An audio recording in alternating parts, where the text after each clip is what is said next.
Boa tarde a todos, boa tarde aos participantes. Vamos dar início a mais um workshop das terras de Cascais, das hortas em casa. Hoje o workshop Técnicas usadas em agricultura biológica. Hoje um bocadinho diferente, pedimos aqui a participação dos nossos seguidores para que mostrassem uma fotografia sobre as vossas hortas, para nós também darmos aqui algumas dicas. Primeiro que isso, continuando, vou aqui dizer boa tarde ao André, que todos possamos dizer boa tarde e ver se estamos todos online. Boa tarde, André. Gil. Olá, Gil. Boa tarde. Boa tarde a todos.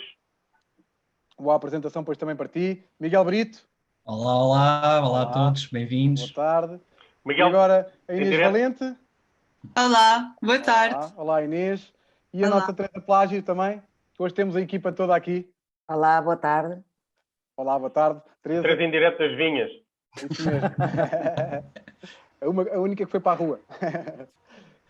Então, dando continuação, mais uma vez, Terras de Cascais, faz parte de das divisões da Câmara da Empresa Municipal de Cascais Ambiente, faz parte da Câmara de Cascais. E o nosso projeto, com vários projetos, hortas em casa, hortas nas escolas, hortas comunitárias e as nossas hortas de produção, o Pisão e também no estabelecimento provisional de Tires. Temos pomares comunitários, também temos vinhas comunitárias. Estamos aqui com uma largas áreas ou diferentes áreas de produção. Acho que podemos dar início. Eu só quero aqui confirmar que nos participantes, sim, estamos, Gil. Os participantes, sim, está tudo, está a andar, estou a receber agora também que conseguimos dar seguimento.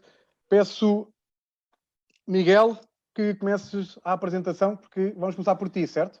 Certíssimo. Olha, agradecia que explicasse um bocado as regras do jogo. Compartilhar aqui. E o que é que vamos falar hoje, antes de vermos as fotografias dos nossos...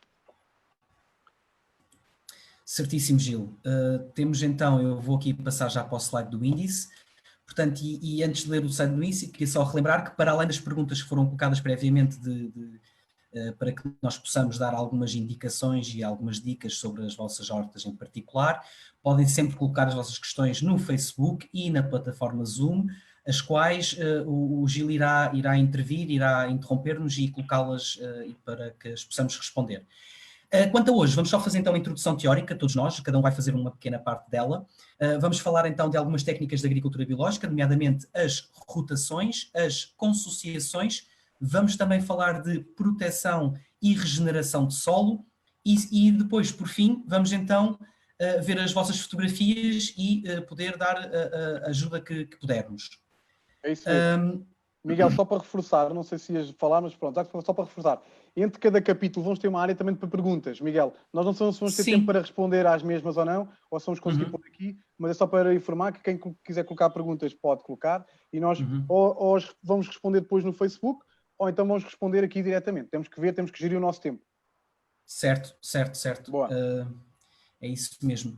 E antes de iniciarmos com as rotações, nunca é demais relembrar portanto, qual é a diferença entre a agricultura biológica e convencional. Como vocês já sabem, na agricultura biológica não são permitidos, portanto, a utilização de químicos sintéticos, químicos sintetizados, quer na fertilidade do solo, ou seja, não são permitidos adubos inorgânicos, quer na limitação, portanto, no controle de pragas e doenças, não são permitidos os pesticidas sintetizados, e por isso temos que recorrer a uma série de técnicas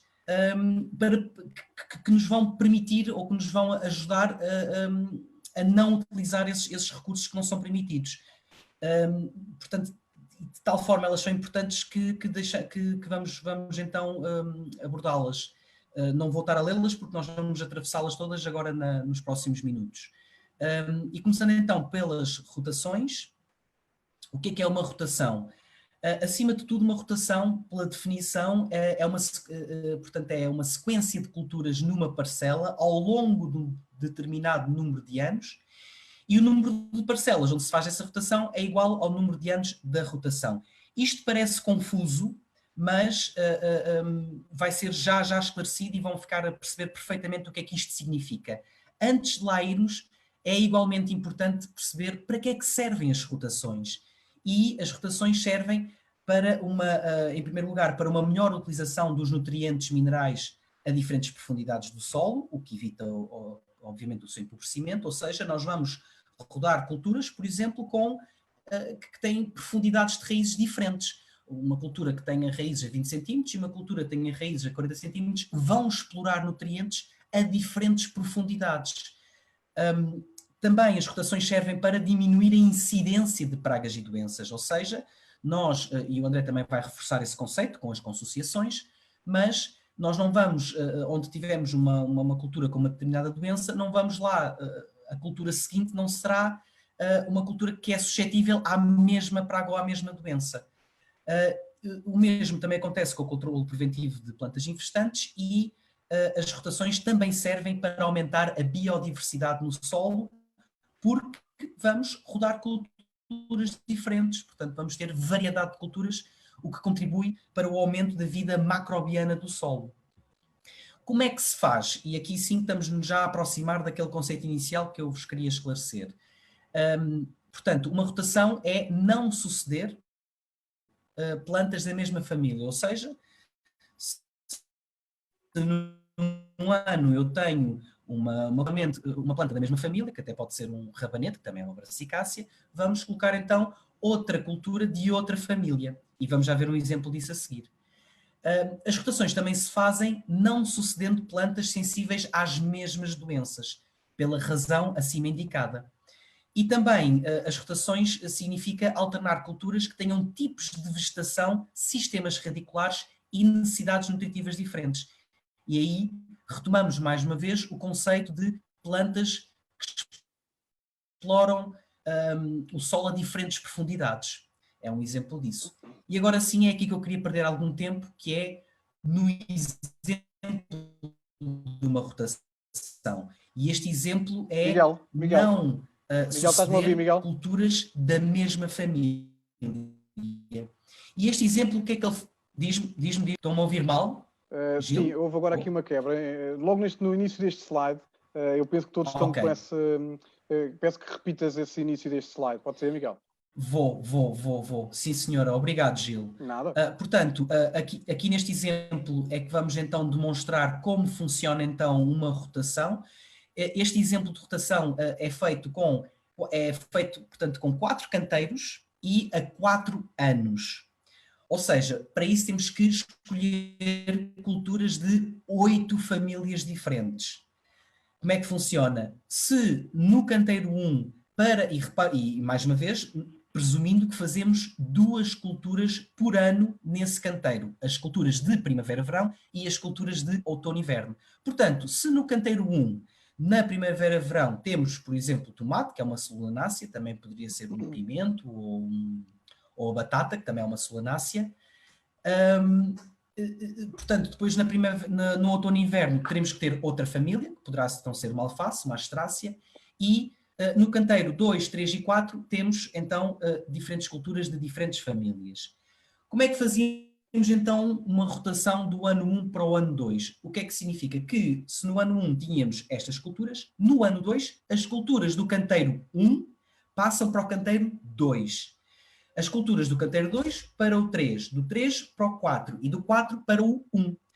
Depois, no terceiro ano, continuamos a andar as culturas de um canteiro para o outro.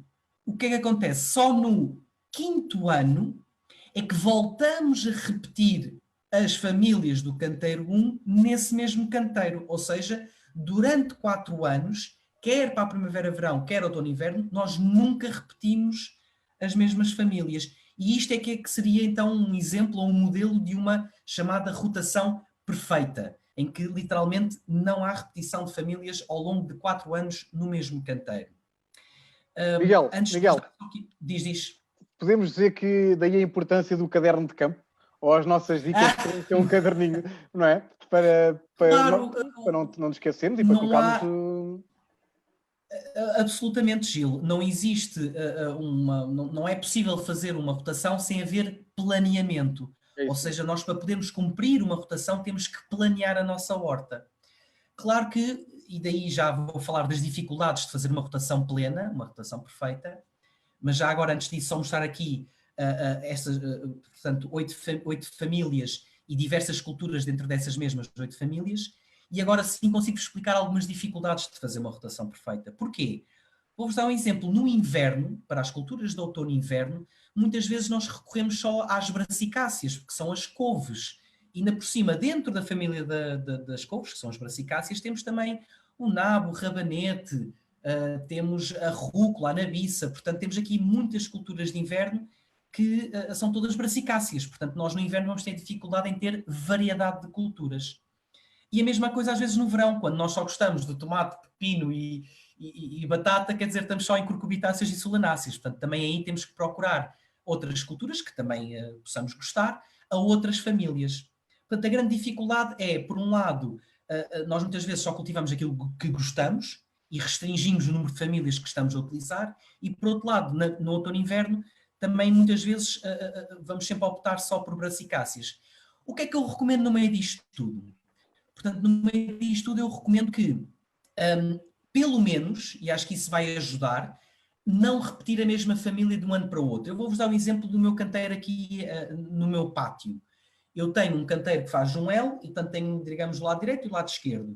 E eu, praticamente, no verão só faço tomate e pepino, portanto o que é que eu faço? Pelo menos, num ano tenho o tomate à direita e o pepino à esquerda. No ano a seguir, eu troco essas culturas de lado, ou seja, ponho o tomate à esquerda e o pepino à direita. Pelo menos estou a não repetir a mesma família de um ano para o outro.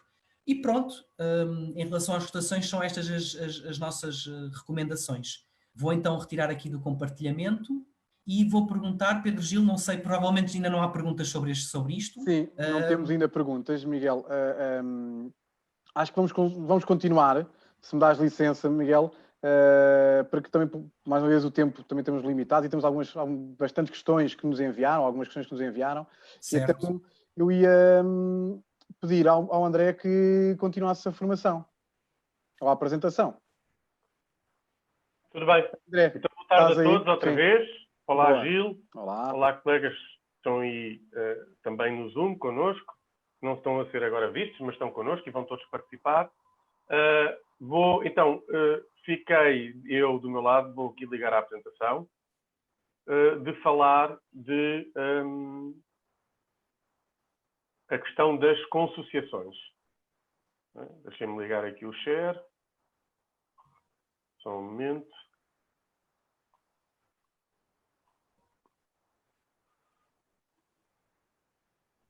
Aqui. Peço desculpa por esta pausa. Aqui. Não. Estou à vontade, André. Sim. Então, tal como o Miguel introduziu e bem, e acho que nós acabamos por insistir sempre na mesma coisa, eu acho que a Inês também vai reforçar isto, é muito difícil ou quase impossível falar de rotações, consociações assim um bocado a seco, sem relembrar a importância que elas têm aqui na questão da agricultura biológica. Quando nós fazemos esta proposta de produzir alimentos sem utilizar químicos de síntese, nós temos que ter estratégias. A primeira delas, mais conhecida e que vem de tempos imemoriais, já o Miguel apresentou muito bem, que são as rotações de culturas. Tendencialmente, as pessoas sabem que não podem insistir sempre com as mesmas coisas na mesma horta, sabem? No mesmo sítio, sabem tendencialmente que as coisas diminuem a sua produtividade.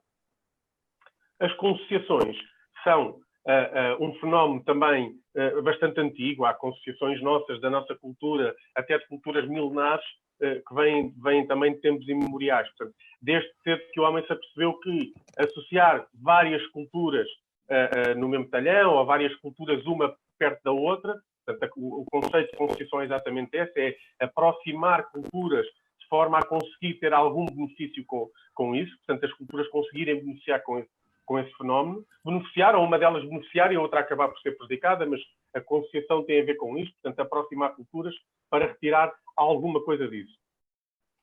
Portanto, tendencialmente, o próprio nome já indica que assim seja. Tal como vos disse, é uma situação que vem de tempos imemoriais. Nós também, naturalmente, nos fomos apercebendo um bocado empiricamente na agricultura do aprender e da sucessão, não é? De anos após anos, e perceberem os resultados e as implicações que isso tem.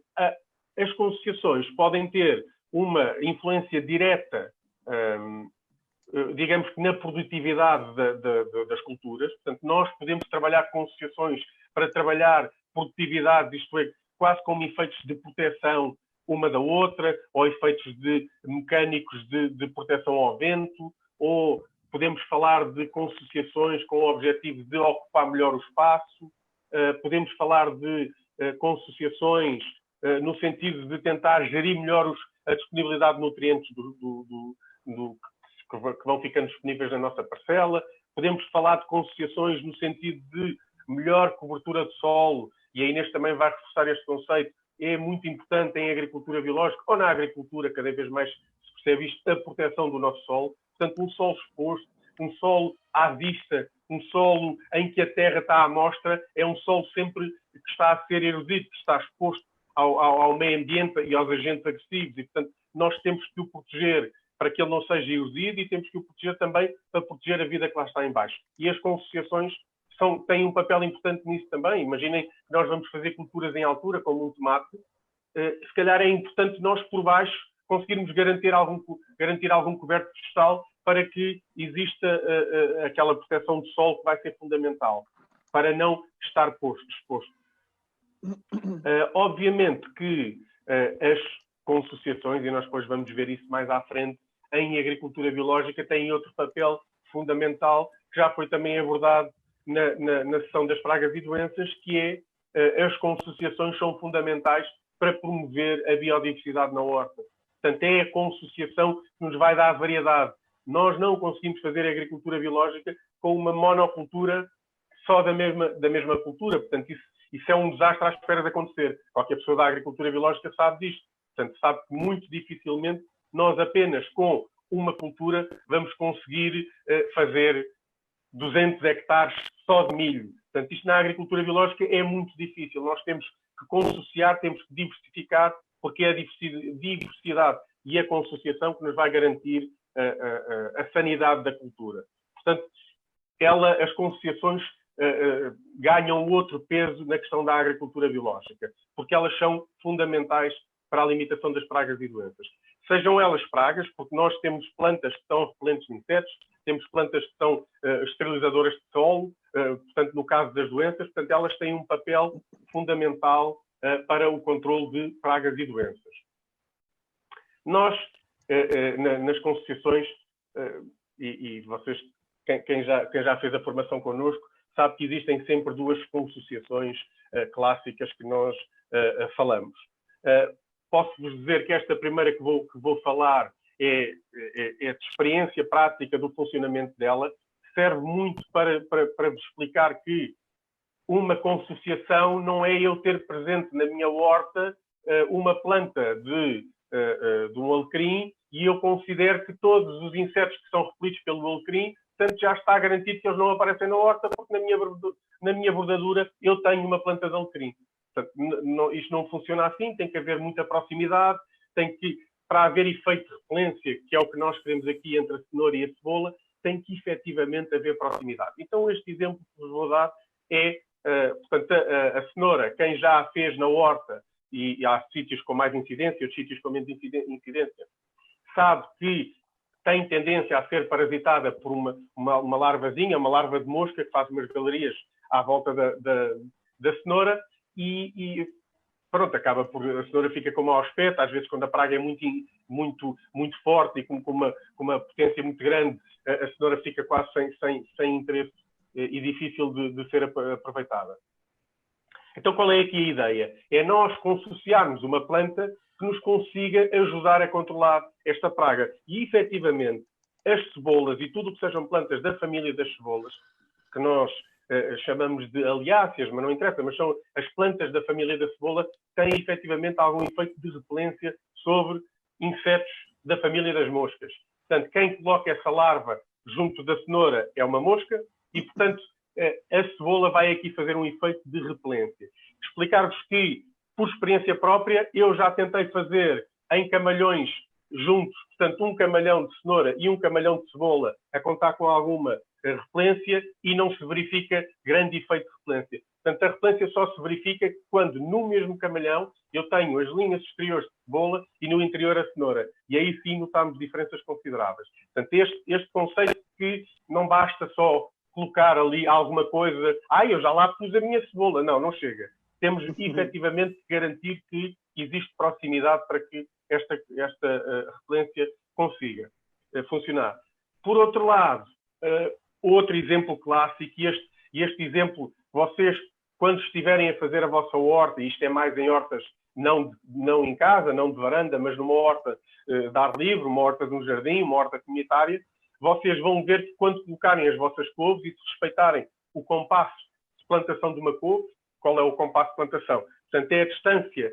As duas plantas têm que caber, portanto, entre as duas plantas de couve tem que haver uma couve adulta no meio. Portanto, nós temos de saber qual é a distância de uma couve adulta e vamos colocar as nossas duas couves à distância de uma couve adulta. Vocês instintivamente vão olhar para aquela plantação e vão dizer isto está muito mal aproveitado aqui este solo.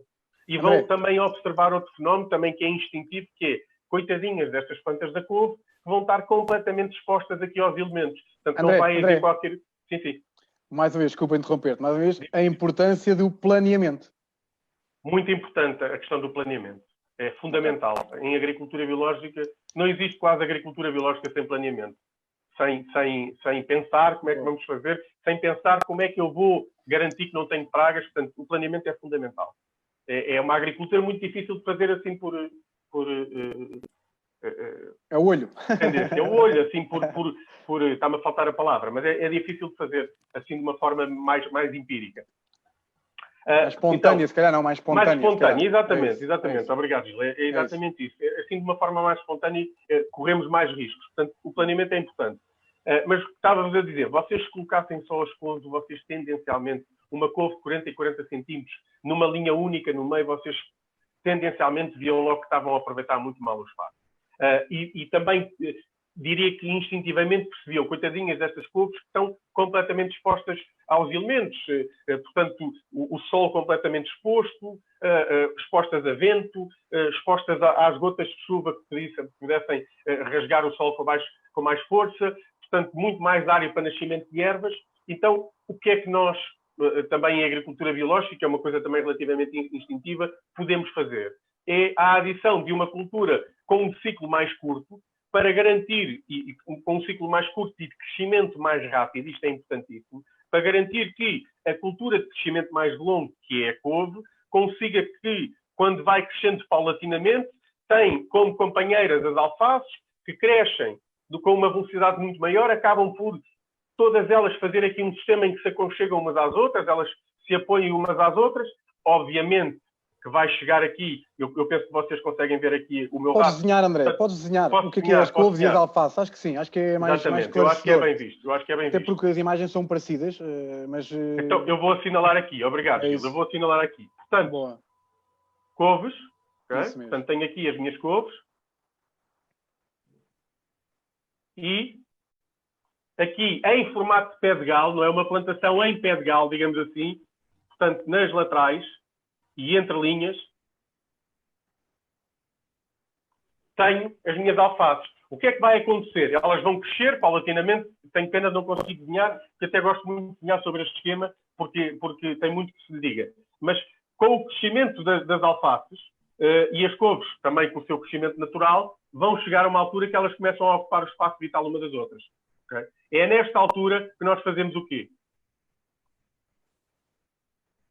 Nesta altura que elas começam a competir, eu pensei que o Gil me ia ajudar, mas ele não interviu. Não, desculpa, entretanto fiquei altura... não sabia se ia responder ou não. Eu por acaso estava atento, mas podias-me ter apanhado na curva, mas estava atento. Mas pensava que estavas a continuar a tua apresentação, desculpa. Será nessa altura então, quando elas começam a competir pelo espaço uma da outra, nós temos a nossa primeira colheita das alfaces, correto, as couves já começam a ter corpo e já começam a ocupar só elas sozinhas a sua linha de plantação e todo o camalhão em largura, não é? Porque elas já têm corpo, e aí sim fazemos uma utilização muito mais homogénea e com mais produtividade. Isto é que é o engraçado. É que estas couves, se calhar, vão ter melhores resultados do que teriam se estivessem sozinhas. Isto é interessante, quer em termos de velocidade, quer em termos de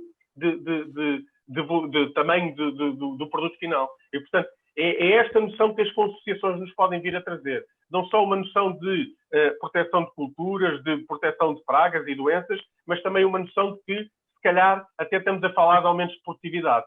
E isto é um conceito muito importante e interessante de pensar.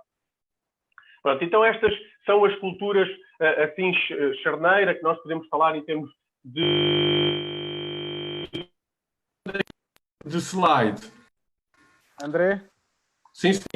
Acho que tivemos aqui um pequeno problema. Sim, acho que foi o meu auricular que ficou sem som, mas eu vou falar aqui mais perto. Estão a ouvir? Até por acaso está a ouvir bem também, até ficou mais altitude. Fiquei sem bateria no meu auricular sem fios. Okay. Estas modernices depois têm estas coisas, não é?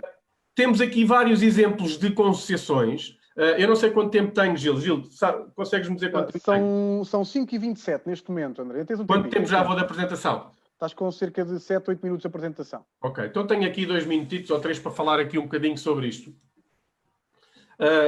Não é muito importante falar sobre todas. O que é importante é percebermos que existem uma enorme variedade de tabelas sobre concessiões. Vocês procurarem na internet, eu tenho a certeza que vão encontrar centenas. Há umas muito básicas, com apenas um sim ou um não, numa tabela de encontro de culturas, em que nos diz que para uma cultura, por exemplo, para a alface, para a batata, para isto, para aquilo e aquilo outro, se pode ou não pode concessiar. São tabelas interessantes porque têm muita informação, mas são tabelas que nos...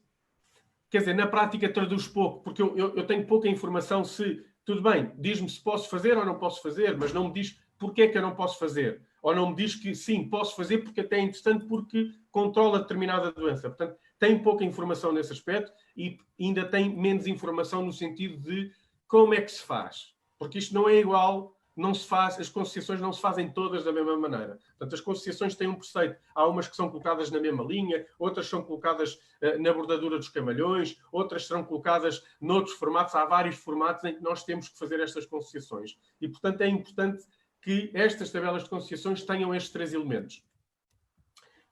Portanto, exemplos do que já falámos.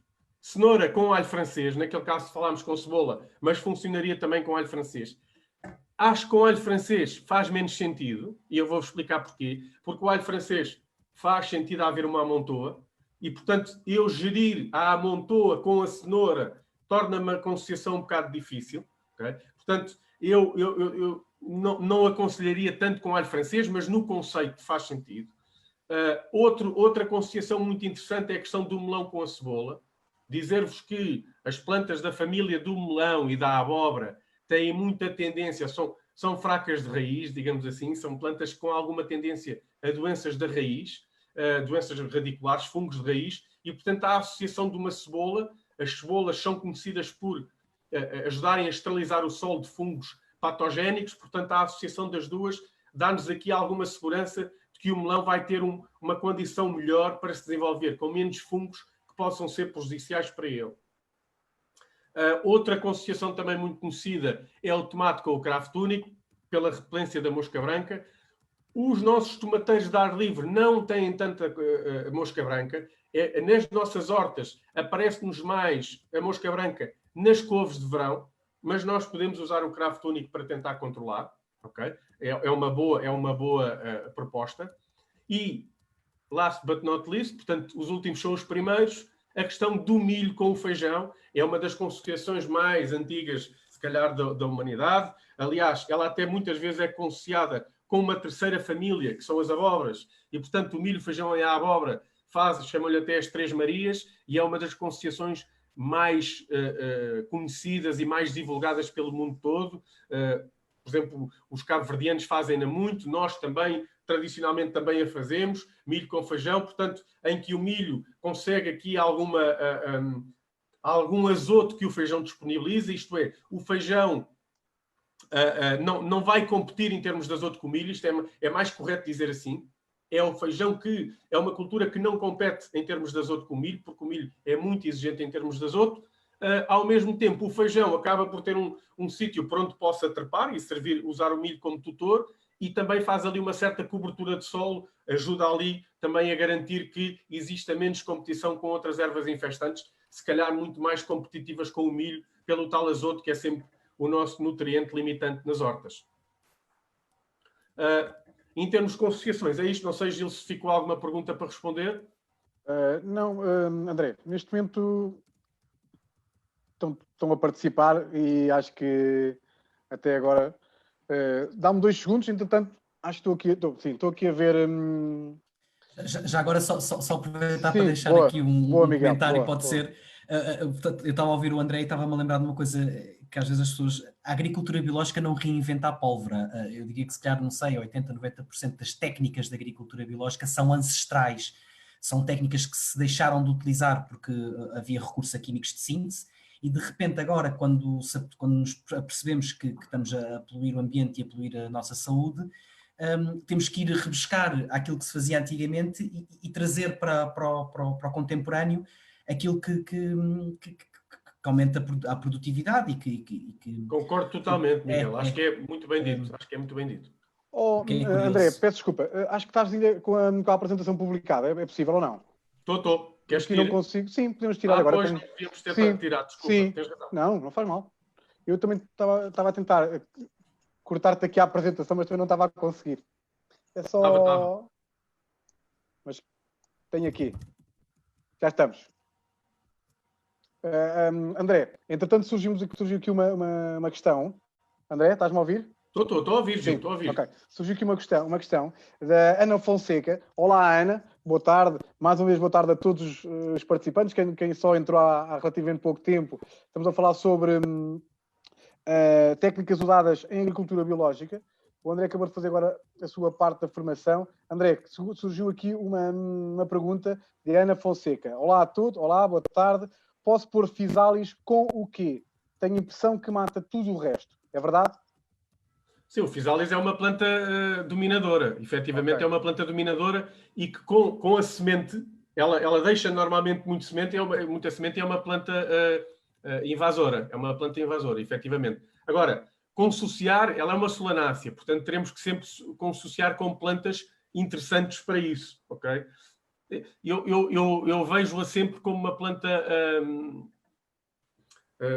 muito dominadora e que não sei se ela vai permitir grandes concessiações. Eu não sei se ela vai deixar muita margem para alguma concessiação.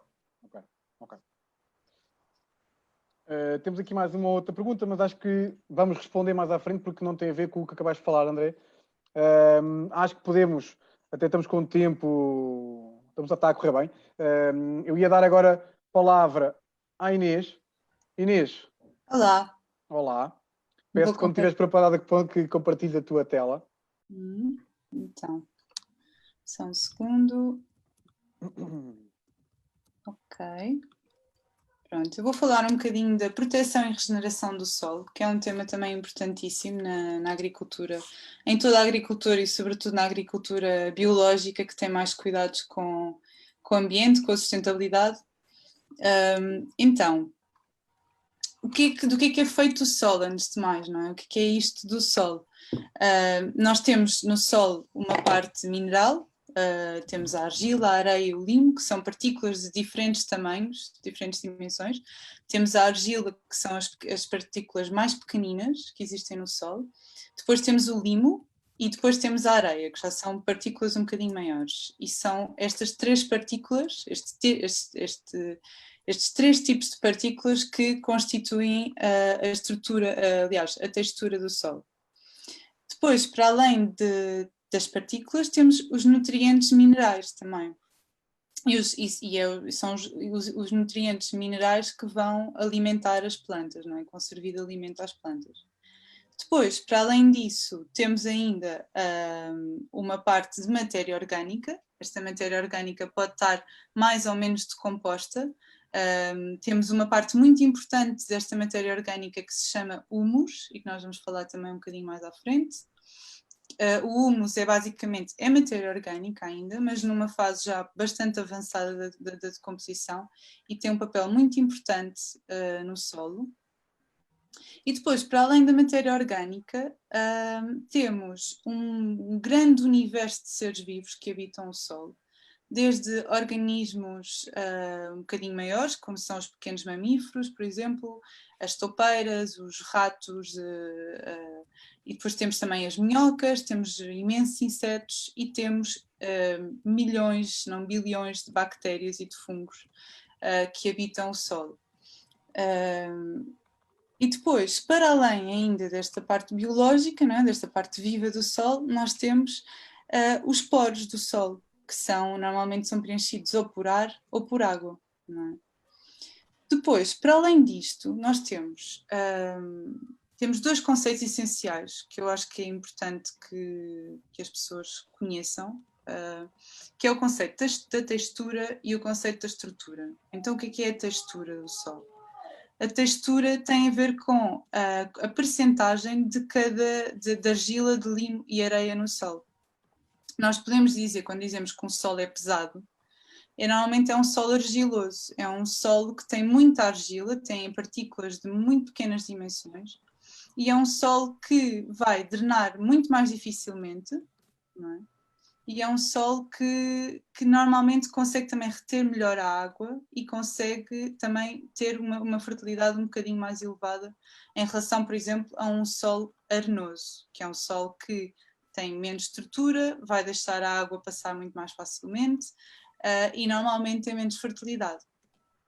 E então, o ideal, obviamente, é ter um solo equilibrado, não é? Que nem é muito argiloso, mas também não é muito arenoso, consiga ter a fertilidade ou consiga suportar a fertilidade que é necessária, mas que consiga também ser bem trabalhado, porque muitas vezes os solos pesados de argila são muito difíceis de trabalhar, e portanto o ideal é nós termos um solo em que as percentagens estão equilibradas entre todos estes elementos. Depois, a estrutura. A estrutura é outro conceito muito importante que tem a ver com a textura, mas não só. A estrutura tem a ver com a maneira como as partículas se organizam no solo, okay? Tem a ver com a forma que elas assumem no solo. E a estrutura é o que basicamente tem a ver também com a porosidade, tem a ver com o arejamento do solo. Um solo com uma boa estrutura é um solo que vai permitir que as raízes penetrem com facilidade, tenham acesso com facilidade aos nutrientes, consigam crescer à vontade.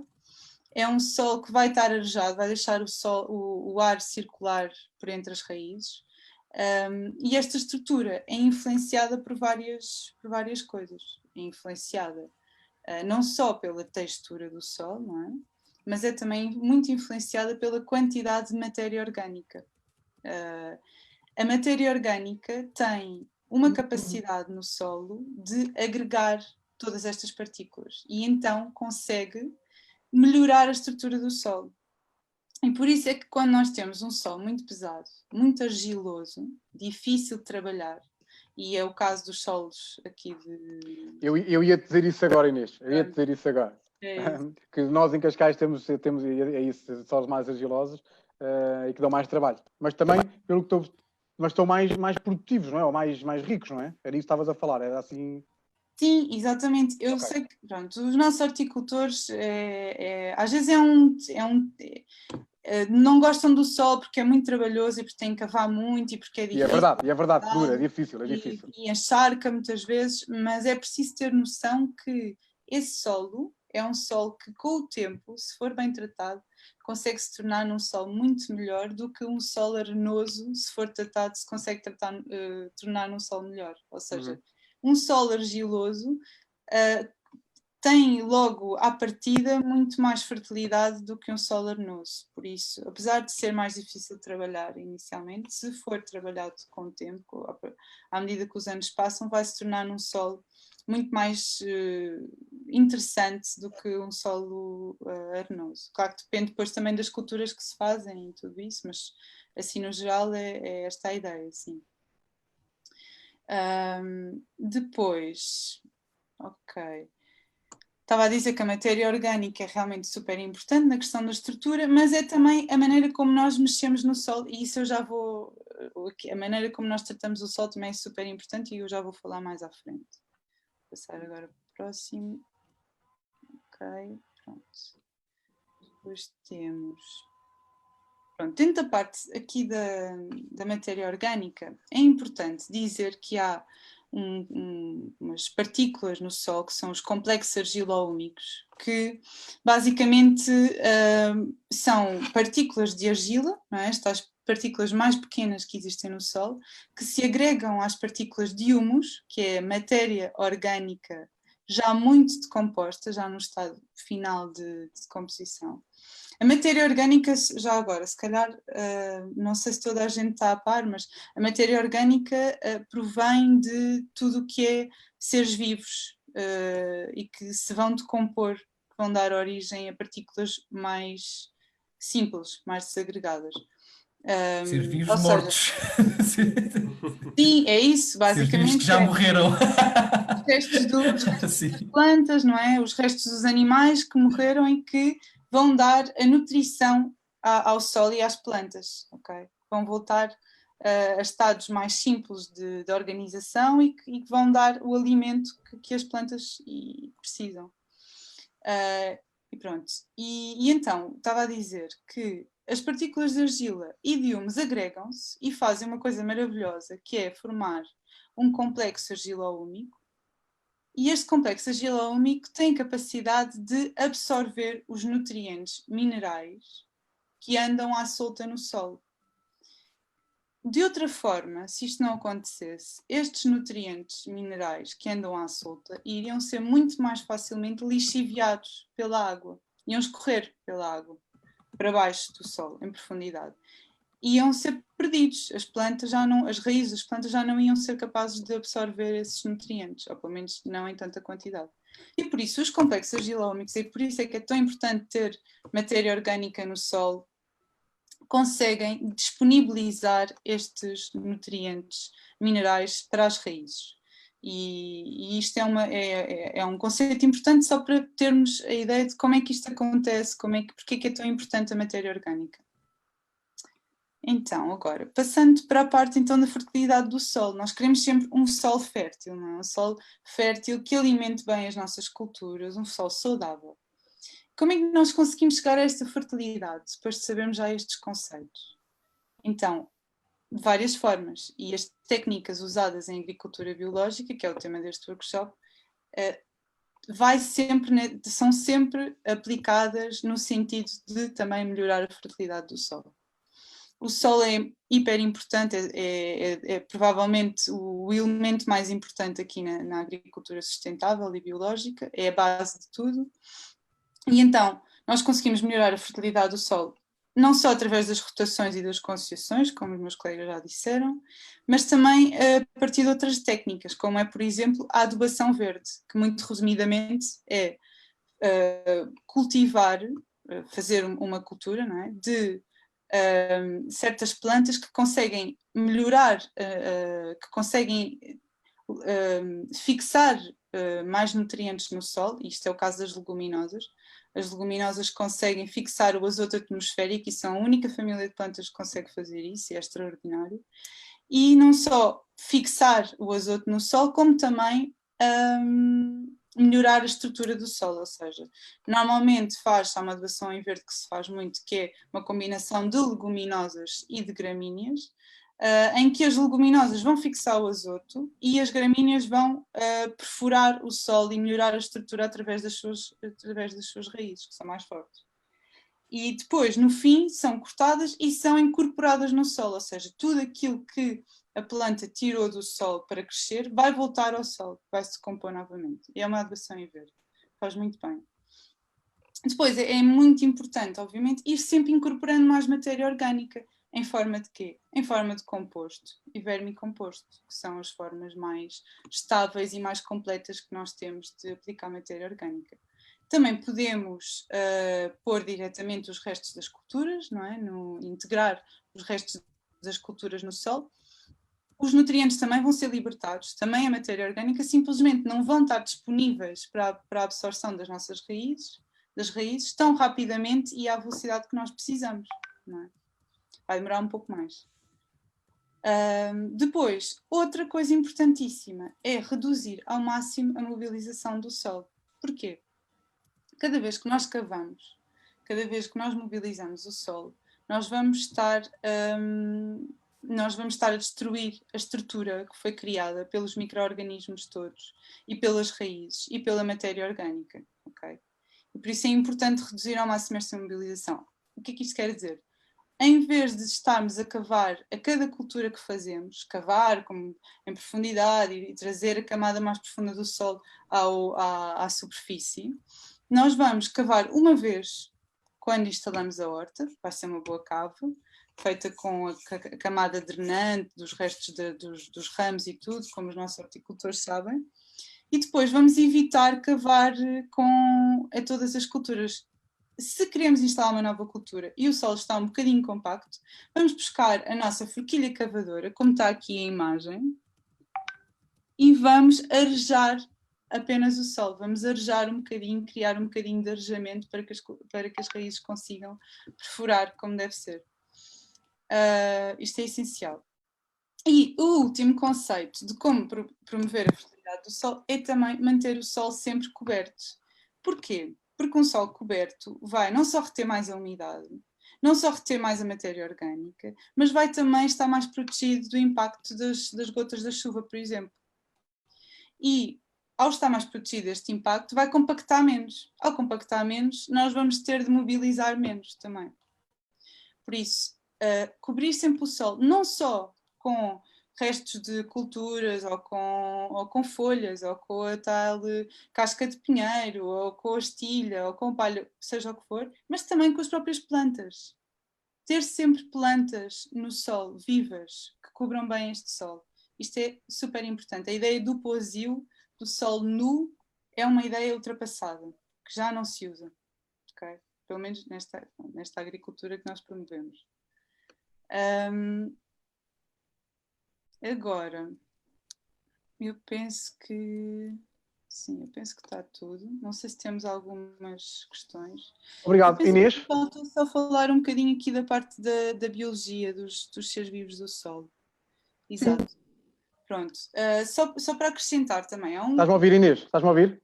Doutor, diz-me. Ok, pronto, era isso mesmo, era isso. É só ver se não estavas a ouvir. Sim. Confirmar, porque como estavas a voltar atrás, pensei que não estavas a ouvir. É isso, podes aprofundar um bocadinho mais esse tema, é isso que estavas a dizer, certo? Sim, realmente é um tema essencial, que é a questão da biologia do solo. Aqui a parte dos seres vivos que habitam o solo, não é? Durante muito tempo, na agricultura, existia a ideia de que as plantas iam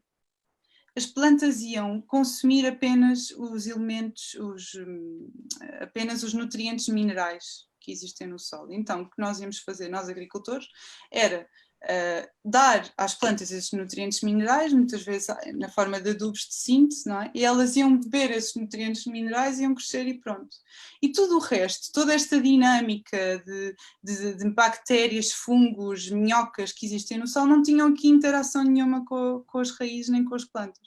E isso está ultrapassado também, mais uma vez. Hoje em dia sabe-se que há inúmeras formas de interação entre todos estes organismos vivos que existem no solo e as raízes e as plantas, e entre eles, que faz com que as plantas consigam muito mais facilmente absorver os nutrientes que precisam. Estes próprios organismos muitas vezes conseguem fazer com que as plantas não sejam tão atacadas por certas doenças.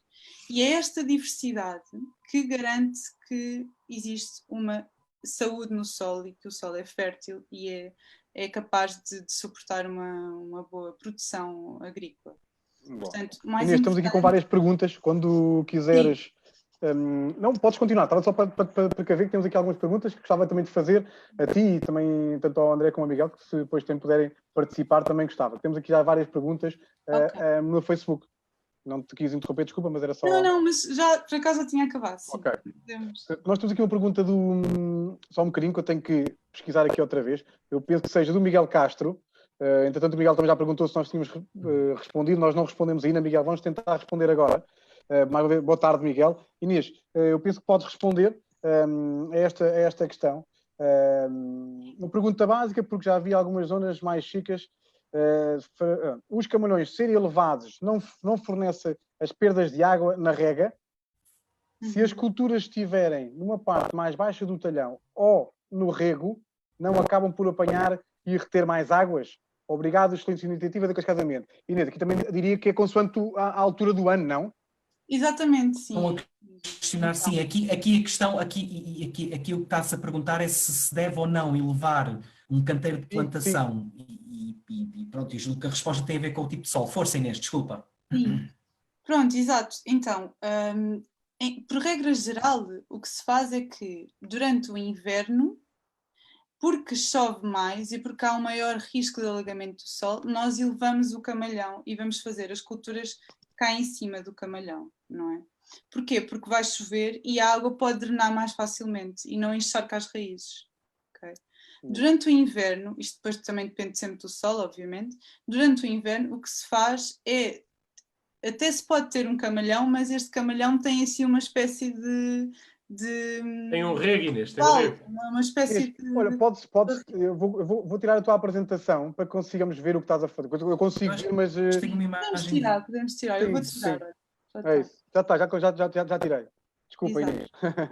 Então, o que eu estava a dizer é que, exato, durante o inverno, num solo argiloso, mas normalmente faz em quase todos os solos, nós elevamos os camalhões para que quando chove a água poder escorrer mais facilmente para o lado e não encharcar, ok? Não encharcar as raízes.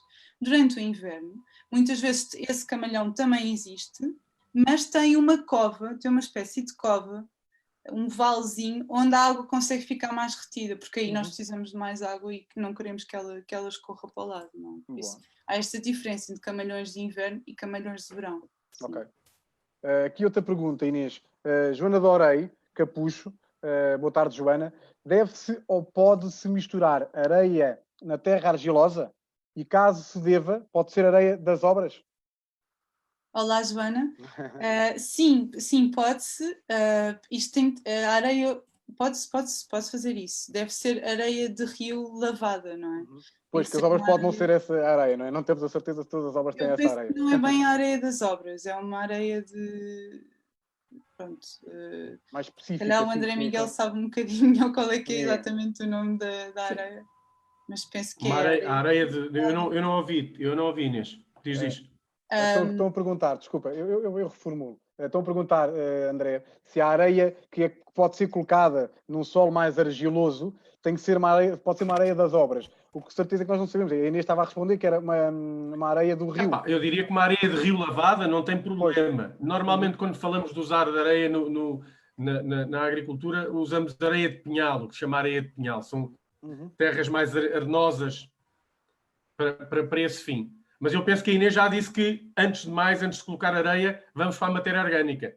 Portanto, vamos trabalhar bem o solo em termos de matéria orgânica, em termos de drenagem, em termos de arejamento. O caminho da areia é sempre um caminho... acho que não é o melhor caminho. Sim. Não é, exato, há outras formas. Eu acho que apostar mais, por exemplo, na incorporação do composto, em ter sempre os nossos camalhões, sempre com uma boa camada de composto, à medida que o tempo passa, a matéria orgânica vai sendo incorporada, a estrutura vai ser melhorada, porque a estrutura é aquilo que é mais importante e realmente a matéria orgânica tem aqui um papel fundamental na criação dessa estrutura, até muito mais do que a própria areia em si. Isso eu diria, antes composto... Sim, a areia não vai ajudar nada na estrutura, quer dizer, acaba por tornar o solo, mas não promove os tais torrões, não promove essa estrutura que tu queres. Exato. Continuando aqui também, o Francisco Nascimento, ele pergunta específica para a Inês. Olá, Inês, olhando para o solo da minha horta, vejo que ele é argiloso, mas o problema é que ele está a criar uma camada de 5 centímetros que não deixa absorver bem a água. Até cria aqueles padrões desérticos. Até cria aqueles padrões desérticos quando seca. Pois, está muito complicado. Podia-se ser remexido, não, Inês? É por aí? O que eu diria era, se Francisco, não é? Sim. Olá, Francisco. Sim, Francisco, se quiser, pronto, para conseguir cultivar alguma coisa de hortícolas nesse solo, tem sempre de cavar. Tem sempre de cavar agora inicialmente, porque ele está compactado. Claro. Depois de fazer uma boa cava de 40 centímetros e pôr os tais restos de ramos no fim para criar uma camada drenante, eu aconselhava a cobrir bem o camalhão com composto, com uma boa camada de composto e por cima, depois plantar, não é? E por cima desta camada de composto ainda colocar uma cobertura de sol, pode ser estilha, pode ser folhas mortas, pode ser ramos de podas, aquilo que tiver à mão. Até o próprio cartão também serve. E isso vai ajudar... Sim, Miguel. Não, houve um exemplo muito giro que foi portanto, era uma horta numa escola e tinha duas zonas, uma que tinha um coberto natural porque recebia o carume e folhas e eles não retiravam, e um outro canteiro que estava sempre só as culturas e o sol estava nu. Um dia de chuva, o canteiro que estava nu automaticamente compactou, ficou a tal crosta. O outro canteiro que nunca tinha sido mexido, ninguém tocava e as coisas lá cresciam, mas tinha sempre uma cobertura permanente de matéria seca, portanto resíduos orgânicos, vários tipos de resíduos orgânicos. De repente eu pus lá a mão e a terra estava, que era a mesma terra e extremamente argilosa, estava fofinha, não criou essa camada. Portanto, é como a Inês está a defender este conceito de fazer, portanto, uma cobertura com vários tipos de resíduos orgânicos, sejam eles folhas, palha, etc., faz fazer toda a diferença na não compactação e não criação dessa camada, dessa tal crosta. Portanto, acho que manter o solo sempre coberto, seja com plantas vivas, seja com resíduos mortos orgânicos, quer dizer, vai fazer toda a diferença no seu caso. Ó Gil, e nós também experienciámos isto. Lembras-te da batata doce? Sim, não é? sim. Que nós sim, estivemos a apanhar. E lembras-te das zonas onde havia muito mais matéria orgânica, onde quase que a batata, num solo encharcadíssimo, argiloso do pior, como te lembras, não era? E nós pesado. que nesse pesado, mas nessas zonas quase que arrancávamos a batata à mão, onde verdade. Nós víamos que tinha muito estrume, a estrutura, o comportamento do solo era completamente diferente. E ele era argiloso como o outro. Lembras-te disso? E lembro bastante, e temos agora uma mais recente, do Pomar, zonas onde estão muito, com bastante composto. Exatamente. Mais uma diferença que andamos lá com a enxada na mão e vimos bem a diferença do que é um solo com pouco ou com muito, conforme, ou com composto. Daí defendermos que mais do que misturar areia com argila para corrigir a textura, incorporar matéria orgânica vai sempre ter uma função acrescida, portanto, para além de fazer uma correção da estrutura, também faz aí um aumento da fertilidade do solo, portanto, é sempre preferível à mistura com areia. Isto para responder às questões dos participantes. Só para terminar, que é muito importante também nós não pisarmos o solo onde estamos a cultivar. Isto é uma ideia de que, bem, normalmente na agricultura faz-se os camalhões e nós andamos sempre à volta, não é? Mas nas nossas hortas em casa, muitas vezes andamos em todo o lado e não temos bem este espaço que é o camalhão, que é o canteiro. E é importante criar este espaço e não planeamento. É isso. Olha, só para entretanto, a Joana Dorei respondeu: obrigado, tenho incorporado composto e está a melhorar. Joana, pronto, já confirmou também que o que nós estamos a dizer é verdade, não é? Podemos dizer assim. Pronto, acho que vamos dar aqui continuação à apresentação. Agora vou ser eu que vou apresentar. Pode ser? Sim, Gil, vai. Porque para depois passarmos aqui também para a zona de perguntas. Oi, entretanto, peço desculpa que isto voltou ao início. Peço imensa desculpa. Eu penso que assim já dá. Sim. Antes de irmos para as perguntas que colocaram e com as fotografias das vossas hortas, falar um bocadinho só do desenho e a orientação. Também temos estado um bocado também a falar um bocadinho sobre isto. O desenho e a orientação das nossas hortas e dos nossos camalhões, das nossas linhas de plantação. O primeiro exemplo, como conseguem ver aqui mais à esquerda, o camalhão, as linhas de sul-norte ou norte-sul, consoante a perspectiva, com as vantagens que vou alertar de algumas. Também isto em relação ao solo, em relação ao vento, também os ventos predominantes são ventos que vêm de mais a norte, como também conseguimos ver neste exemplo. Preciso só que alguém me diga que se me estão a ouvir. Perfeitamente, Gil. Perfeitamente. Okay. Obrigado. É que de vez em quando faz aqui não consigo ouvir nada e não sei se me estão a... Fico sem rede ou não. Estamos a ouvir. Que, como conseguimos ver no exemplo mais no meio, ventos predominantes de norte. Para isto também colocarmos as linhas de plantação, os nossos camalhões de plantação, com este sentido também, sempre que é possível, porque também temos que ter atenção a zonas das nossas hortas que possam ter sombras, zonas mais assombradas, ou uma árvore, ou até habitação, porque nas nossas hortas comunitárias, estou a dar o exemplo das hortas comunitárias, temos muita proximidade com estrutura edificada, não é? Então também temos que ter algumas atenções. Mas este é a indicação, é o que se deve tentar fazer para que tenhamos algumas melhorias, penso que possa ser melhorias, ou uma melhor cultivo daquilo que tivemos a cultivar. Aqui peço ajuda à Teresa. Teresa Plágio, em relação aqui às bordaduras, conseguimos também falar um bocadinho neste slide aqui do meio. Espero que me estejas a ver ou a ouvir, Teresa. Olá, Pedro, boa tarde. Olá, Teresa, boa tarde. Exatamente, Pedro. A norte podem e devem colocar alecrim e alfazemas, que são as mais densas e as mais resistentes ao vento, e também vão servir de abrigo para os insetos. A sul são as flores, que têm algumas à vossa escolha, e tem o cravo túnico ou a calêndula. Este e oeste têm várias opções que podem usar até como nível estético. Sálvia, Lúcia Lima, erva do caril, absinto ou arruda. Deixo estas indicações que podem até escolher. Muito bem, Teresa, estás a falar diretamente da vinha, não é? Estou. Das vinhas comunitárias. Sim. Excelente imagem. Essa vinha é da Bela Vista, pelo menos é o que parece aqui, não é? Exatamente. Boa. É uma das nossas vinhas, para quem nos está a seguir, é das nossas vinhas comunitárias, que a Teresa é responsável desse projeto. Teresa, acho que posso continuar?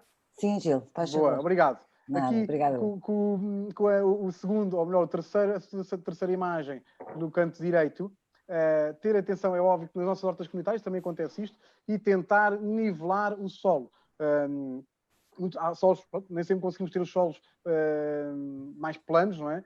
Mas quando não os temos que incentivar, ou temos que proporcionar esse nivelamento. Temos várias melhorias. A água não escorre, acho que é esse o termo, não se lixivia com tanta felicidade, ou não sai, não está, alguém que me ajude, não estou a conseguir o termo, não é? Não, é isso mesmo, Gil. Não basta É o isso sol mesmo, também, isso. não é? Não escoa para o Não lado. escoa. Sim, também é por isso. E evitando zonas também de alguns alagamentos com este Pois, nível. já agora acrescentar, Gil, é que não é fácil, porque ou seja, não deve ser inclinado, mas também não deve ser totalmente plano, ou seja, não é fácil isto, deve ter, se quisermos ser rigorosos, deveria ter entre 1,5% a 3% de inclinação, que é muito difícil de fazer a olho. Essa percepção a olho, tal e qual, é isso mesmo. Eu vou continuar. Pronto, agora passamos às respostas. Gil, posso-te fazer aqui uma pergunta em relação aqui à questão? Claro, então, posso voltar atrás, André? Queres que volte ou queres que... Não, sim, quero que ponhas a apresentação. Era só para pôr aqui uma questão mais esclarecida. Portanto, a nossa proposta então de orientação dos canteiros é uma orientação norte-sul, certo? Certo, norte-sul. Os canteiros de plantação norte-sul. Sim, e bem reforçado. Eu posso passar um pequeno exemplo. Vou tentar aqui desenhar, André. Acho que se me conseguir... Eu estou a ver. Isto, sim. Posso só dar o exemplo. Se nós fizermos aqui uma estrutura... até podia fazer deste lado. Estão a acompanhar o desenho? Então conseguem perceber, não é? Estamos. Se fizermos aqui uma estrutura... senhora. Muito bem. Se tivermos aqui uma estrutura, uma tutoragem, pode ser de um tomateiro, que há pouco tempo tivemos a fazer algumas.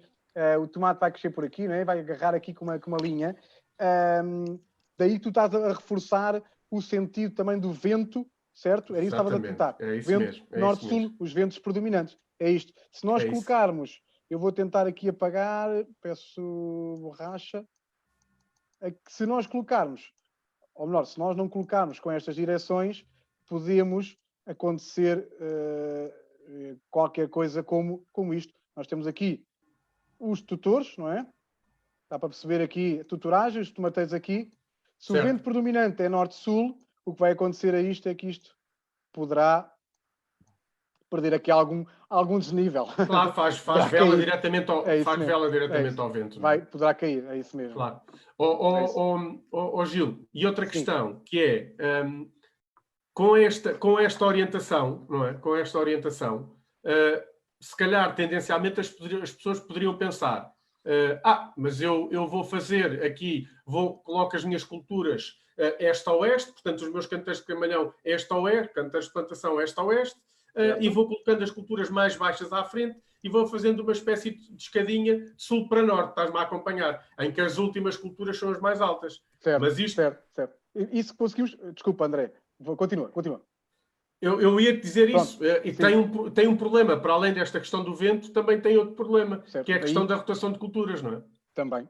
E o que a Teresa também reforçou há bocadinho, que estavas a falar, todos os plântulas, ou aquilo que tiverem plantadas, ou sim, nas vossas instaladas, mais altas a norte, e aqui, deste lado, uma escada, como estavas a falar, escadinha, não foi esse o termo que usaste, certo. em escadinha, sempre tentar que se consiga fazer isto, não é sempre possível, mas claro. Eu acho que e a questão de que se nós colocássemos isto, se isto fosse um jardim estático, como se fosse um canteiro estático de jardim, até era possível. Agora, numa horta, em que nós estamos constantemente em rotação de culturas e em que temos que diversificar e que não podemos pôr as mesmas coisas no mesmo sítio e que isto tem que ser muito diverso, é muito difícil conseguir cumprir um sistema em que nós estávamos sempre com as plantinhas baixinhas à frente, depois as de trás eram as médiazinhas e ao fundo as que tinham estrutura a elevá-las. Portanto, este processo seria sempre mais difícil. Portanto, uma orientação desta norte-sul acaba por dividir muito mal para as aldeias e tem uma homogeneidade de exposição solar idêntico para todas. Se calhar não é a maior, não é? Se calhar neste sistema tinhas exposições solares muito maiores nas trás do que tinhas neste caso, mas ficas com... portanto, todas as linhas de plantação têm exatamente a mesma quantidade de luz solar. De luz, é isso mesmo. Posso passar então à frente? Vamos dar aqui continuidade aqui às perguntas. Deixa-me só aqui tirar a caneta, que eu tenho aqui o meu... Peço desculpa. Entretanto, já me perdi aqui no sentido, é isto. Então, Ana Macedo, obrigado, Ana, por participar nas perguntas que aqui só não colocou foi a imagem, mas foi uma das perguntas que foram colocadas nos nossos posts. Tivemos várias, vamos falar de algumas. Obrigado, Ana Macedo. Aqui o que Andréia, acho que é direcionada mais para ti. Infelizmente, não me lembrei de colocar a fotografia, mas alguns morangos apodrecem no morangueiro e não chegam a amadurecer. O mesmo com as courgettes. Logo em pequenas, apodrecem junto ao sítio onde estava a flor e não vingam. André, podes-nos falar um bocadinho que isto, infelizmente, acontece em algumas das nossas hortas comunitárias? Sim, vamos aqui... Oi? Estamos aqui a falar um bocadinho de... Estão-me a ouvir? Sim, André. Estão-me a ouvir? Estamos aqui a falar um bocadinho de previsões, não é? Eu não tenho a certeza disto que vou dizer, mas tendencialmente diria que este problema que a Ana nos escreve, das courgettes, será o oídio. Portanto, é normal na nossa zona haver muitos problemas com o oídio. Portanto, as courgettes são muito sensíveis ao oídio, a esta doença, e portanto é normal que elas, mesmo em pequeninas, acabem por não conseguir vingar. E a primeira coisa que nós vemos é elas já em pequeninas terem a pontinha a amarelar e até a apodrecer. Portanto, acaba por ser uma situação um bocado recorrente. O que aconselhamos é a aplicação de enxofre, segundo as regras daquilo que falámos na semana anterior, mas basicamente serão a aplicação de enxofre em pó. E aplicações de cavalinha também em termos preventivos. Em relação aos morangos, há aqui alguma dificuldade, eu não tenho bem a certeza do que é que poderá querer isto dizer dos morangos a apodrecerem. Morangos, a fruta em si a apodrecer, poderá ser excesso de umidade, haver umidade a mais no solo e eles estarem em contacto com o solo e apodrecerem. É um bocado difícil, Gil, não consigo ajudar muito mais do que isso. Ok. Esperemos que, se a Ana Macedo estiver a ver o nosso workshop, que nos consiga esclarecer, se for caso disso. Aqui. Eu depois vou lá à escola. À escola aqui. Exatamente. Depois a professora Ana Macedo é uma das professoras Boa. cuja escola está inscrita no projeto de hortas em escolas e nós devemos fazer essa consultoria. Boa. Já agora, dizer que é um projeto que está com o Miguel e que o Miguel tem um grande amor e carinho por esse projeto. É verdade, é verdade. É aqui o nosso professor. Sim, Continuando, Força. aqui a Helena Rodrigues, também obrigado pela participação, Helena. As minhas lavandas são lindas, como podem ver, mas gostava de saber quando e como devo cortá-las, ou até se o devo fazer. O ano passado tentei desbastar um bocado, mas foi um mau e penoso trabalho. Estão muito linhosas, o que torna extremamente árduo o corte.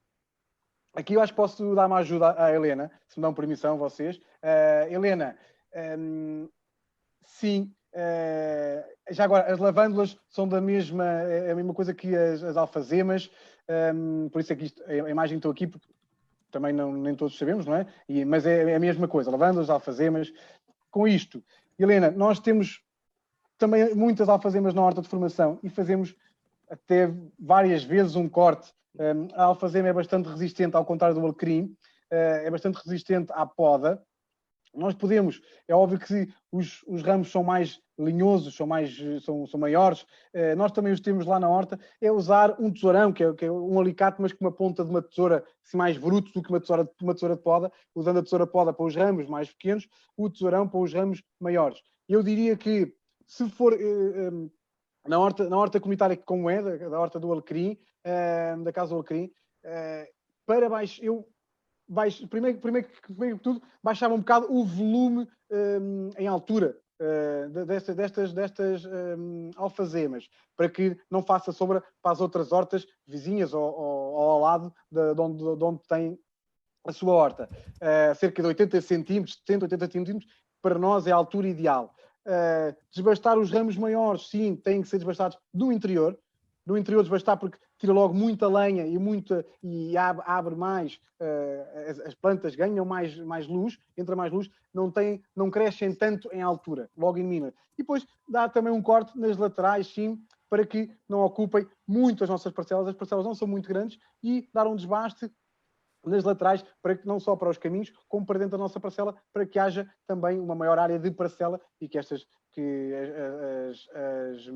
alfazemas também façam o trabalho delas, mas com um porte um bocadinho mais pequenino. Mas sim, é bruto, é um trabalho que às vezes é doloroso, mas se precisar, mande-me um e-mail que eu posso lá ir ajudar. Já temos feito algumas dessas ações com alguns horticultores e tenho todo o prazer em lá ir dar uma ajudinha se for preciso, é só nos solicitar, que nós vamos lá e posso... E em que altura do ano, Gil? Em que altura do ano é que se deve fazer? Olha, eu diria que podia ser na altura do inverno, que é antes da floração. A altura do inverno, acho que, eu como estava a dizer, Miguel, nós na alta de formação fazemos, não temos uma regra, porque vamos cortando muito, porque até precisamos de alguns ramos para que os consigamos enterrar nas cavas que fazemos. Eu apostava que no início da altura do inverno, que é quando está na floração. Não sei se... Antes.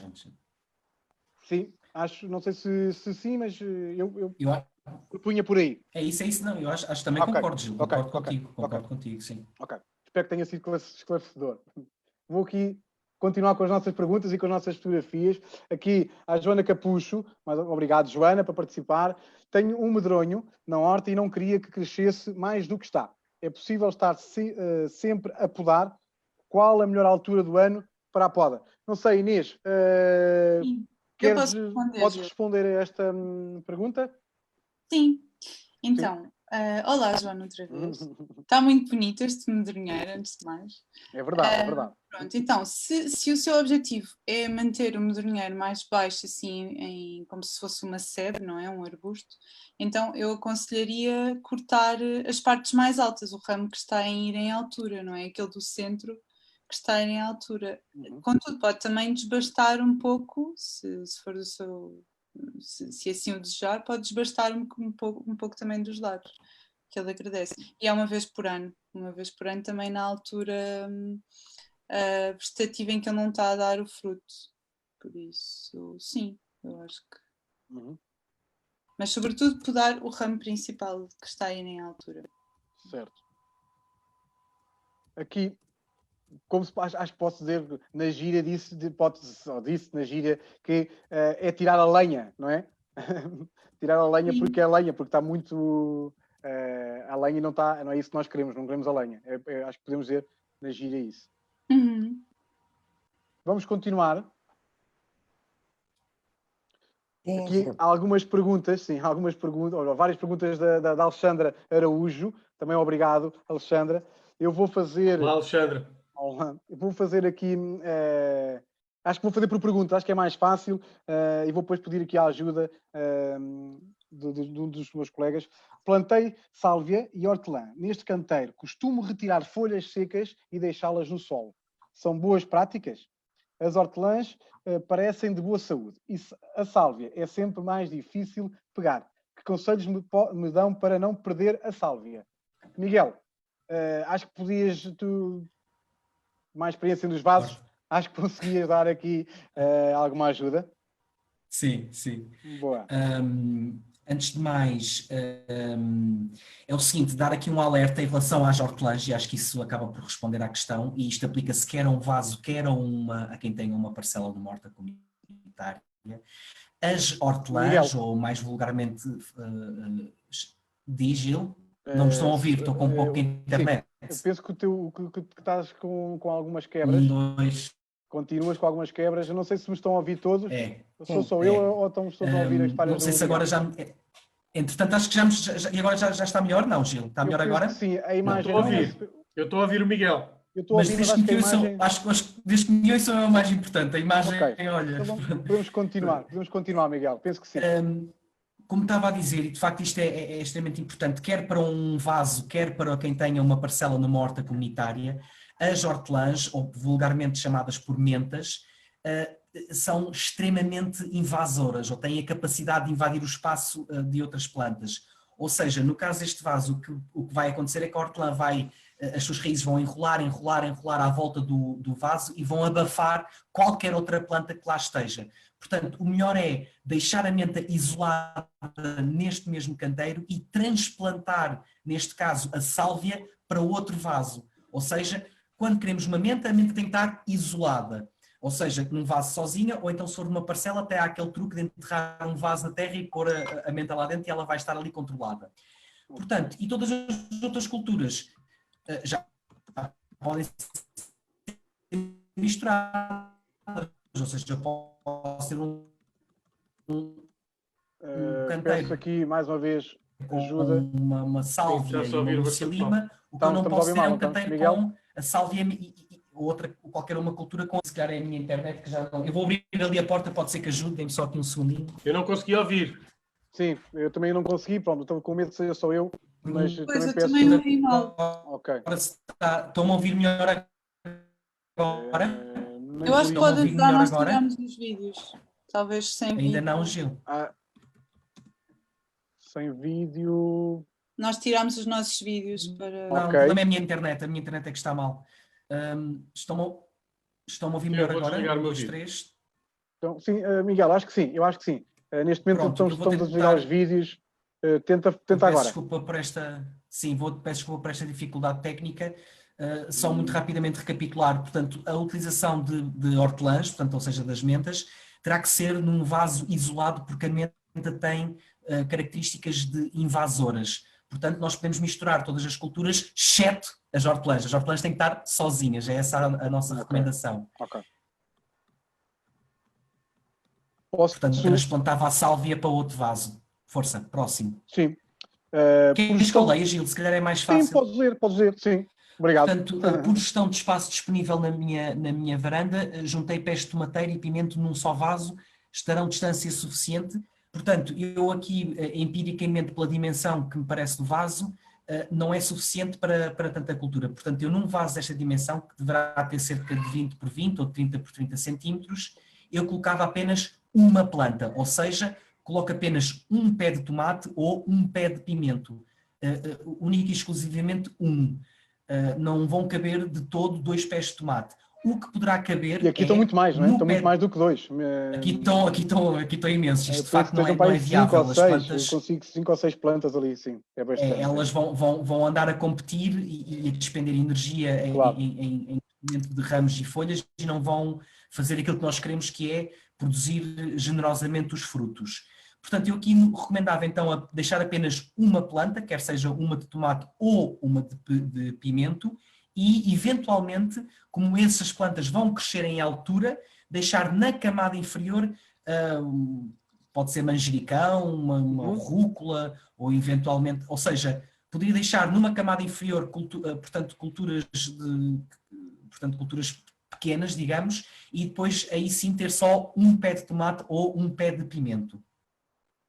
No caso aqui da fotografia à direita, portanto, neste canteiro plantei rúcula e alface, alguns dos pés de rúcula parecem estar a pegar, é boa prática pôr caules de rúcula ainda verdes no solo, são da mesma família. Antes de mais, a rúcula e a alface não são da mesma família, a rúcula é uma brassicácea, da mesma família que as couves, e a alface é uma asterácea, portanto não faz mal ter as duas culturas. Se bem entendo, aqui a pergunta...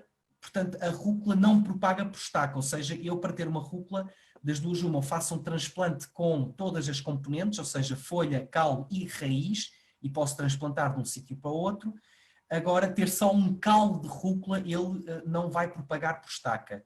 Portanto, o ideal seria, no caso da rúcula, fazer uma sementeira. Portanto, acho que sim, acho que podemos ter, por exemplo, neste vaso 3 pés de alface e eventualmente ter algumas sementes de rúcula e controlar o excesso de plantas sempre. As plantas não beneficiam, aliás, pelo contrário, plantas em excesso vai prejudicar a produção da mesma. Força. Também não é esclarecedor o tamanho do vaso, mas eu se calhar diria que três alfaces e rúcula já seria demais, não, Miguel? Talvez, não é? Bem visto. Não é? Se for de facto um vaso, eventualmente poderia ser ou só as 3 alfaces, ou só as 3 alfaces, ou então 2 alfaces e um pouco de rúcula no meio. Sim. Eu também diria que era mais por aí, sim. Também. Obrigado, Miguel. Então vamos continuar. Olha, eu peço só ajuda a um de vocês que me diga como é que estamos com o Facebook, porque entretanto, como estou a compartilhar, não estou a conseguir ver, a acompanhar no Facebook, está bem? Peço depois que me dê uma ajuda. Entretanto, sim, obrigado, André. Perguntas. Não percebi, Miguel, não percebi. Nós vamos passando perguntas, Gil. Ok. Vamos tentar depois dar resposta a elas, porque já estamos com esta... Aqui, o nosso horticultor Manuel Luís Ramos, mais uma vez, obrigado, Manuel, pela excelente participação e o apoio que nos tem dado também na divulgação destes workshops. O Manuel está sempre em cima do acontecimento. Obrigado, Manuel. Mais uma questão do Manuel. Vantagens e desvantagens de consociações em vaso, desde que haja boa drenagem, etc. Vejo que o Manuel também acompanhou a tua formação do workshop, o teu workshop, Miguel, no início, para falar logo boa drenagem no vaso. O vaso poderia ter, por exemplo, um tomateiro, rabanetes, uma ou duas alfaces, calândulas ou cravo-túnicos ou chagas. Está aqui uma grande mistura, uma grande quantidade, não é, Miguel? Miguel, acho que aí também temos aqui um pormenor. O vaso, largura de 30 cm, 26 de altura. É o que estávamos a falar ligeiramente do vaso há bocadinho, não era? Muito idêntico. Sim. Já agora aproveito, não sei se alguém também quer acrescentar, mas aproveito para dar aqui a resposta só porque tem a ver com vasos e para relembrar as matérias dadas no primeiro workshop da Horta em Casa. Para uma planta de tomate, quer o vaso anterior que foi mostrado, quer estes vasos agora do Manuel Luís Ramos, poderão não ser suficientes ao nível da altura, ou seja, um tomate beneficiava com um vaso ou um canteiro que tivesse maior altura, ou seja, cerca de 50, 60 centímetros. Agora, claro que uma planta de tomate poderá sobreviver num vaso de altura menor, poderá ter algumas dificuldades no seu crescimento. Agora, assumindo então que vamos apostar aqui numa planta de tomate em cada um destes vasos, acho que sim, um pé de tomate poderá, e apenas um, caberá em cada vaso. Depois, a nível de consociações, eu aqui não apostava nas chagas, as chagas já têm um porte de maior dimensão, não vão caber as duas. Talvez 3 flores de calêndula, ou 3 pés de calêndula, ou 3 pés de cravo túnico no nível inferior, porque o tomate vai subir em altura, aí sim, acho que se conseguem consociar os dois. E o mesmo também com os rabanetes, ter uma sementeira de rabanetes à volta do pé de tomate também poderia resultar, ou 2 alfaces. Alface já não tenho bem a certeza. A alface já tem um porte um bocadinho maior que o rabanete e mesmo que a calêndula do cravo túnico. acho que se for bem conduzido e se o tomate for bem conduzido em altura e conseguirmos conquistar um bocadinho de espaço em baixo, talvez um alface consigamos ter.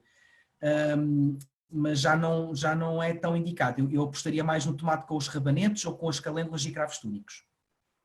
Boa, obrigado, Miguel. Pronto, eu aqui vamos passar aqui, porque também temos o nosso tempo a esgotar, porque também não passamos muito mais tempo. Eu agora queria colocar algumas perguntas do Facebook. Precisava aqui de uma ajudinha, porque como cheguei agora não consigo ter acesso às perguntas, peço desculpa a quem nos está a ver, mas... Gil, havia aqui uma ou duas perguntas que entretanto já foram respondidas em termos de Facebook. Ok. Esta questão aqui da Ana Martins, certo. Eu entretanto já respondi em termos de Facebook. Obrigado. Do Medronheiro. E portanto... Acho que estamos aqui duas perguntas, já estamos a dar a indicação que temos duas perguntas acima. Já foram respondidas, Gil. Ok. Okay. Então eu penso que não temos perguntas, pelo menos agora. Então acho que o nosso tempo está mesmo tão... Estamos a terminar. É isso, estamos a terminar então. Pedro. Alguém que sim, Teresa. Peço desculpa, existe uma pergunta da Inês Pestana. Ok, não estou a conseguir ver. Boa tarde, obrigada por este workshop. Já plantei vários pés de salsa, perto de erva cidreira e de erva príncipe, em zona de meia sombra, mas ela não cresce quase nada. Posso agarrar eu nessa, Gil? Como? Posso agarrar nessa pergunta? É isso que eu ia pedir ajuda nesta pergunta, porque isto está-me a parecer aqui que se calhar... Também já foi respondida no Facebook. É preciso mais informação sobre o assunto, porque é muito difícil percebermos porque a salsa até costuma ser uma planta bastante resistente e até brava, e até costuma se adaptar bem. Portanto, não sei se a plantou, se a semeou, não sei se cavou a terra, se não cavou, qual é a distância que deixou de uma erva príncipe e de uma cidreira. Portanto, há aqui várias questões. Eu não me parece que seja uma planta muito difícil de conseguir. E se foi em vaso, quais são as condições do vaso? Não é? Se respeitarmos aquilo tudo que o Miguel explicou na primeira sessão, e bem, não é? Das distâncias da profundidade dos vasos, das camadas drenantes, do criar condições de arejamento, etc., para que as plantas consigam desenvolver bem, porque não me parece que seja uma planta muito difícil de conseguir fazer vingar. Seja semeada, seja plantada. Não sei, Miguel, queres acrescentar alguma coisa? Às vezes há um erro muito comum às vezes há um erro muito comum que até é o excesso de água, portanto tem que se ter algum cuidado. Eu tive esse problema no meu, portanto eu tinha morangos, tinha os morangos, portanto as minhas plantas de morango não estavam a dar fruto, ou deram muito pouco, e depois descobri que era excesso de água, portanto tinha ali uma zona mal drenada, a rega era uniforme e ao fim e ao cabo eram culturas que precisavam de menos quantidade de água, portanto às vezes até isso pode prejudicar. A coisa mais improvável que nos passaria na cabeça poderá ser a causa do problema. Sim, eu concordo contigo. No caso dos vasos, uma má drenagem normalmente representa 90% dos problemas. Não é? Solos mal drenados e com acumulações de água, muitas vezes é exatamente o problema. Pois, por exemplo, aquela tão simples, só para rematar, aquela coisa tão simples como se tivermos um prato, mas não tivermos a camada de leca e tivermos o prato sempre cheio de água, significa que a camada inferior, que muitas vezes é onde se concentram as raízes, está sempre encharcada. E aí as plantas acabam por esmorecer. Porquê? Porque não têm oxigênio para respirar ao nível das raízes. Tão simples quanto isso.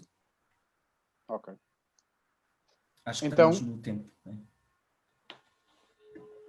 Sim, estamos no tempo. E com isto eu vou só aqui compartilhar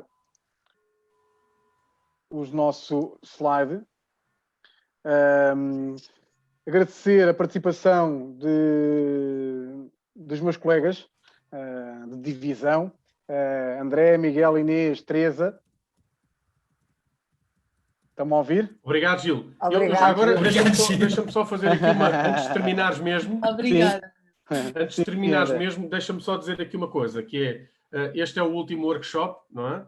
E, portanto, por agora, pelo menos esta season, este é o último episódio, não é? E, portanto, vamos ver como é que formatos é que podem vir a acontecer no futuro, mas acredito que vamos voltar a ter outros formatos, se calhar não exatamente este, mas pelo menos estamos aqui a pensar de como é que vamos conseguir fazer a nossa formação inicial de hortas neste formato mais à distância, e temos aqui também outros projetos em andamento que vocês também os conhecem, mas daqui num formato mais de conversa e com temas muito interessantes e de divulgação também de temas aqui das terras de Cascais. Não quer dizer que este formato destes workshops mais leves, para substituir as nossas quartas na horta, não é? E os nossos sábados na horta, que neste momento não podem acontecer, não possam vir a acontecer na mesma. Era só isto. Desculpa, Gil. Boa, André. Ainda bem que relembraste.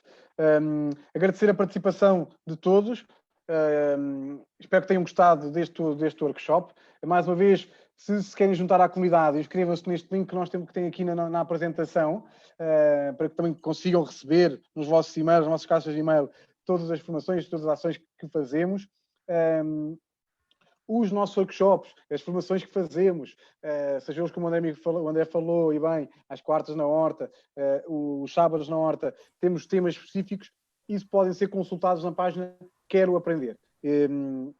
Estes conteúdos estão todos lá. Estão todos não, o meu da vermicompostagem não está ainda, mas está. Até ao final da semana tenho que tentar pôr a minha apresentação. E é só seguir este link parece também. Este momento agora das formações parece um bocado aqueles jogos das equipas de futebol ao domingo e à quarta-feira, sempre seguidos, não dá tempo para nada. É um bocado só agora é que vamos ter tempo. É isso mesmo, de restabelecer aqui as nossas... E pronto, é isto. Agradecer mais uma vez a todos, espero que tenham gostado, e fiquem em casa até que haja novas ordens, que nós vamos tentar fazer o mesmo, sempre que possível. Obrigado a todos. Obrigado. Boa tarde. Boa tarde. Boa tarde. Até à próxima. Até à próxima.